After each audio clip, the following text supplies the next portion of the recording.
అందరికీ నమస్కారం. ఆగస్టు 9వ తేదీన ఒక వైద్యురాలిపై జరిగిన దారుణానికి విరుద్ధంగా దేశం మొత్తం మీద ఈనాడు డాక్టర్లు నిరసన చేస్తున్నారు.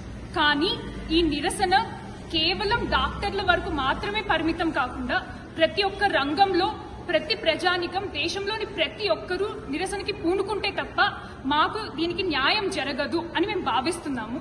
కాబట్టి దయచేసి ఇది ఏదో ఒక డాక్టర్ పై లేదా ఒక వైద్యురాలిపై జరిగిన దారుణం కాకుండా ఒక సాధారణ మహిళపై జరిగిన దారుణంలాగా భావించి ఈ నిరసనని వైద్య కళాశాలల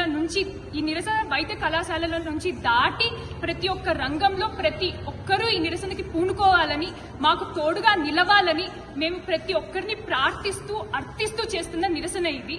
కాబట్టి ప్రతి ఒక్కరిని దయచేసి మేము వేడుకుంటున్నాము. ఇది మీకోసం మేము పనిచేస్తున్నప్పుడు, డాక్టర్లుగా మీకు మేము సేవలను అందిస్తున్నప్పుడు మాపై జరిగిన దారుణాలకి మీరు స్పందించాలని, మాకు న్యాయం జరగాలని కోరుకుంటూ పూనుకున్న నిరసన ఇది. ధన్యవాదాలు. Just make sure that